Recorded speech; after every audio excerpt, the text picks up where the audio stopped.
अस्सलाम वालेकुम गाइस, कैसे हैं? उम्मीद करता हूँ आप सब खैरियत से होंगे। गाइस, जैसा कि आपको पता है कि आयरलैंड में गाड़ियाँ सेल करना और परचेज़ करना this is very common thing, ठीक है? तो बेसिकली होता ये है कि जो भी नए स्टूडेंट्स आते हैं यहाँ पे, वो तो 6 महीने में 1 साल में गाड़ी ले लेते हैं, ठीक है? और वो लोग जो यहाँ पे पहले से मौजूद हैं, उनमें से 80 टू 90% लोगों के पास मेरा ख्याल है कि गाड़ी होगी, ठीक है? अब मसला ये आता है नए लोगों के लिए जिन्होंने गाड़ी परचेज़ करनी होती है, उनको कुछ चीज़ों का पता नहीं होता है, जैसे कि एनसीटी तो चलो ठीक है पास होगी।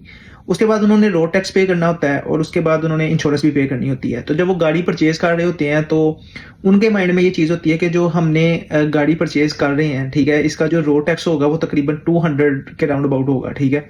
और इंश्योरेंस जो है वो जो कॉमनली मैंने देखा है वो 2000 से 2500 के दरमियान आपको मिल जाती है पर ईयर, ठीक है? तो वो एक कैलकुलेशन कुछ और सेट हुई होती है, लेकिन जब गाड़ी परचेज करते हैं तो पता चलता है कि रोड टैक्स जो है ना वो आपको 500 600 700 पे करना पड़ रहा है, ठीक है? तो टैक्स जो है वो किन फैक्टर्स के ऊपर बेस करता है, ठीक है?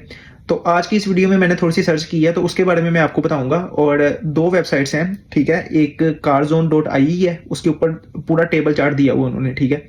आप उधर जाके गाड़ी परचेज करने से पहले वहां से रीड आउट कर सकते हैं, ठीक है? दूसरा जो है वो इनकी ऑफिशियल जो वेबसाइट है roadtax.ie, वहां पे आप रजिस्ट्रेशन नंबर ऐड करेंगे तो रोड टैक्स जो है वो आ जाएगा।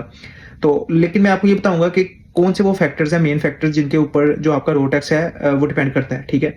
तो जो गाड़ियां 2008 से पहले ली गई हैं, ठीक है? कार का इंजन साइज जो है वो मैटर करता है, ठीक है? कि वो कितने सीसी की है, ठीक है? फॉर एग्जांपल वो 1200 सीसी की है, ठीक है? वो 2000 सीसी की है, तो जो 2008 से पहले गाड़ी ली होगी उसका जो रोड टैक्स है वो उसके इंजन साइज के ऊपर डिपेंड करेगा, ठीक है? और जो 2008 के बाद से ली गई हैं वो डिपेंड करेगा जो कार्बन डाइऑक्साइड एमिशन टेस्टिंग के बाद जो वैल्यूज आएंगी वो उसके ऊपर डिपेंड करेगा, ठीक है? अब CO2 एमिशन वैल्यूज जो है वो जो टेबल है उसके ऊपर पूरा चार्ट दिया गया है, वो उसके ऊपर लिखा हुआ है, ठीक है? तो जितनी वैल्यूज उसकी कम होगी उतना रोड टैक्स आपका कम होगा, और जितनी वैल्यू ज्यादा होगी, जितना पोल्यूशन वो ज्यादा करेगी उतना रोड टैक्स जो है वो ज्यादा होगा, ठीक है? इसीलिए जो इलेक्ट्रिक गाड़ियां हैं उन सारों के ऊपर जो रोड टैक्स है वो सिर्फ 120 यूरो है, ठीक है? और ये फिक्स्ड है और ये चेंज भी नहीं होता, चेंज भी नहीं हुआ, ठीक है? 0% जो है वो एमिशन करती हैं, ठीक है? अब उसके बाद उसमें 2 प्रोसीजर हैं जो 2008 से 2020 तक है ना, वो NEDC एक प्रोसीजर है, वो उनका जो है उसके मुताबिक काउंट होता है, ठीक है? जो 2020 के बाद है उसका जो है वो WLTP प्रोसीजर है, उसका जो टेबल दिया हुआ है वो उसके थ्रू काउंट होता है, ठीक है?